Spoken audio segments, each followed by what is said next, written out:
नमस्कार। Online class में आप सभी का स्वागत है। आज अपन पढ़ने वाले हैं नियंत्रण एवं समन्वय। नियंत्रण दो प्रकार का पाया जाता है। एक प्रकार का रासायनिक नियंत्रण, दूसरा होता है तंत्रिकीय नियंत्रण।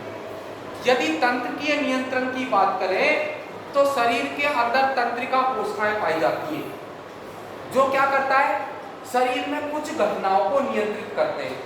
इसकी परिभाषा यदि देखी जाए तो परिभाषा होती है कि बाह्य वातावरण में उद्दीपन के प्रति शरीर में होने वाली अनुक्रिया को, बाह्य वातावरण में होने वाले उद्दीपनों के प्रति शरीर के अंदर होने वाली क्रिया को नियंत्रण और समन्वय कहते हैं। नियंत्रण समन्वय को अपन अगर समझें तो दो प्रकार के नियंत्रण की बात करता है। एक तो होता है तंत्रिकीय नियंत्रण और दूसरा होता है हार्मोनल, मतलब है रासायनिक नियंत्रण। अगर अपन इसकी बात करें तंत्रिकीय नियंत्रण की, तो तंत्रिकीय नियंत्रण जब होता है शरीर के अंदर तो एक तंत्रिका की कोशिका का उपयोग होता है उसके अंदर। तंत्रिका कोशिका किस प्रकार की होती है उसकी संरचना के बारे में बात करते हैं।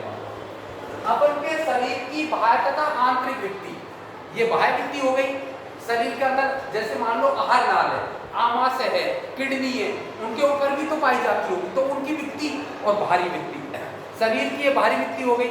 इसके अंदर हड्डी से जो टच है इसके, उसके अंदर की तो अपन के तंत्रिका कोशिकाएं बिछी होंगी। इस प्रकार की जो वो होती हैं उसको अपन क्या कहते हैं, तंत्रिका कोशिका कहते हैं। अब तंत्रिका कोशिका होती कैसे, एक तंत्रिका कोशिका के अगर चित्र की बात करें तो इस प्रकार की एक तंत्रिका कोशिका होती है। इस तंत्रिका कोशिका की संरचना हम देखें तो ये तो कहलाता है कोशिका का है, और ये कहलाते हैं इसके तंत्रिका प्रवर्ध। ये तंत्रिका प्रवर्ध है जो अपन के जैसे तरबूजे के अंदर आप देखो व्हाइट कुछ जाल सा बिछा रहता है, इस प्रकार से पूरे शरीर में बिछी रहती है, ये सूचनाओं को ग्रहण करती है। इसका नाम हो गया तंत्रिकीय, क्या नाम बताया, कोशिका प्रवर्ध, ये प्रवर्धक कोशिका। और इस संरचना कह रहे हैं कोशिका का। ये क्या करता है, सूचनाओं को ग्रहण करने का कार्य करता है। सूचना जैसे मिलेगी, मान लो किसी को ठंड लग रही है तो ठंड ग्रहण करने के लिए कार्य कौन कर रहा है, इसके प्रवर्ध ग्रहण कर रहे हैं। और किधर दे रहे हैं, कोशिका काय की ओर दे रहे हैं, कोशिका काय की ओर दे रहे हैं। तो कोशिका काय क्या करता है, इसको इधर की ओर भेजता है।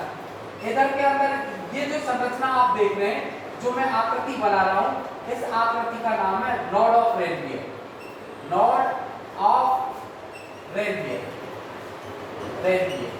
ये क्या काम करते हैं, ये सूचनाओं के आवेग की दर को बढ़ाते हैं। मान लो सूचना तो मिली शरीर को, ठंड तो लग रही है, स्किन को भी मिली, लेकिन वो मस्तिष्क तक पहुंचने में समय बहुत लग गया। जब तक तो हाथ बेकार हो जाएगा, कोई बर्फ में दब गया किसी का हाथ तो खून भी जमेगा ना उसका, तो इतने समय नहीं लगना चाहिए, तुरंत उसकी सूचना कहाँ जानी चाहिए, मस्तिष्क को जानी चाहिए। और मस्तिष्क को जब सूचना जाएगी तो क्या होगा, तुरंत अपन एक्शन करेंगे उसके। तो ये काम करते हैं। यहाँ कह लेते हैं इसको, इसका नाम है टीलोडेंड्रोन। इसका नाम टीलोडेंड्रोन। ये टीलोडेंड्रोन में कुछ संरचना जुड़ी रहती है जिसको कहते हैं सिनेप्टिक नॉब, सिनेप्टिक घुंडी।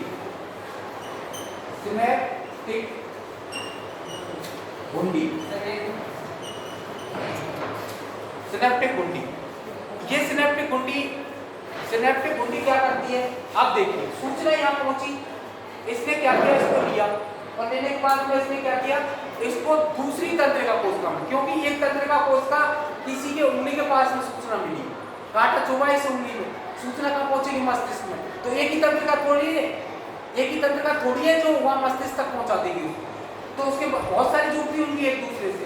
तो इसको सूचनाओं को दूसरी तंत्रिका कोशिका में ट्रांसफर करने का कार्य करता है। और ट्रांसफर जब करता है तो इसके लिए एक हार्मोन का स्राव होता है, उसका नाम है एसिटाकोलिन हार्मोन। क्या नाम बताया मैंने, एसिटाकोलिन।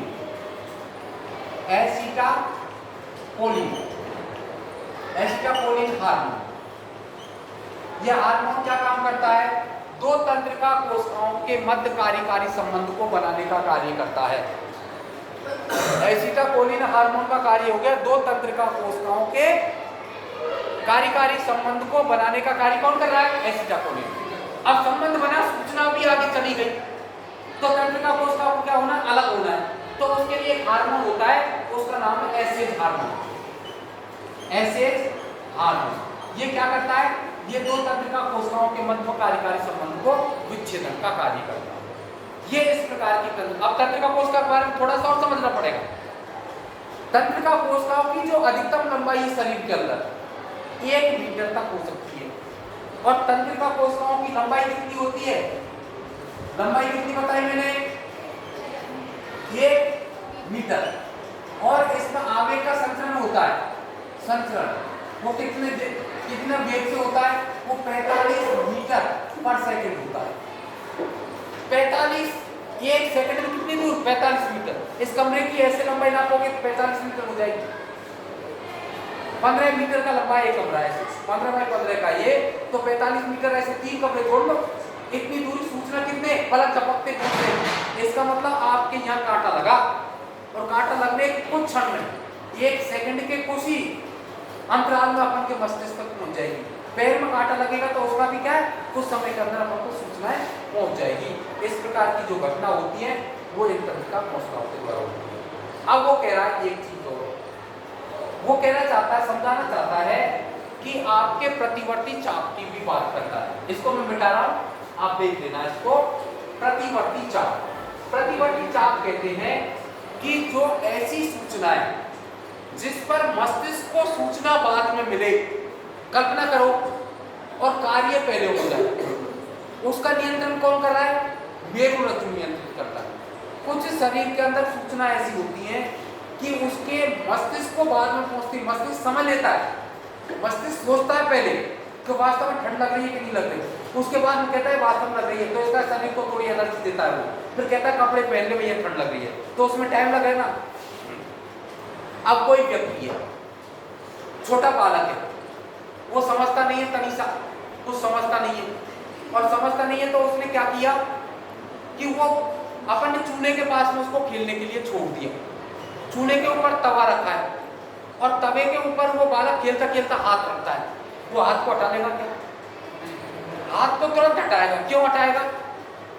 क्योंकि उसकी जो सूचनाएं गई वो मेरुरज्जु के पास में गई, और मेरुरज्जु क्या सडन कार्य करवाता है, तुरंत कार्य करवाता है। वो बाद में सोचता है, मस्तिष्क को बच्चा रोएगा बाद में, पहले हाथ हटा लेगा फिर रोएगा उसके बाद। इसका मतलब क्या हो गया? मेरुरज्जु ने आदेश दे दिया किसको? कार्यकारी अंग को, और कार्यकारी अंग ने क्या है? वो कार्य संपादित करवा दिया। इस प्रकार की जो घटना होती है उसको क्या कहते हैं? प्रतिवर्ती चाप कहते हैं। प्रतिवर्ती चाप में लिखे प्रतिवर्ती चाप। प्रतिवर्ती चाप में देखिए कौन कौन सी चीज काम आ रही है? एक तो मेरुरज्जु काम आ रही है, मेरुरज्जु की एक उसका चित्र, ये LS और TS में ना, TS होती है ऐसे ऐसे काट है, एक लंबी काट करेंगे तो पूरा मेरुरज्जु दिखेगा ना, और एक ऐसे काटेंगे, मूली को ऐसे काटो तो उसका गोल ऐसा दिखेगा, एक मूली को खड़ी काटो तो उसमें पूरी संरचना वैसे दिख जाएगी। तो ये मतलब अध्ययन की दृष्टि से दोनों काट करती है, लेकिन अपन इस काट को हम दर्शाना चाहते हैं। कौन सा काट है? ये TS है।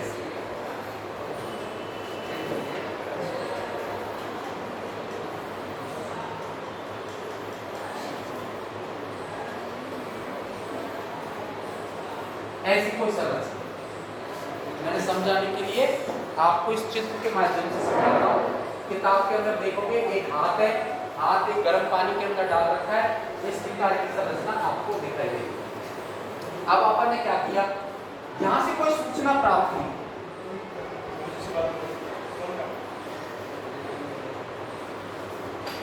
एक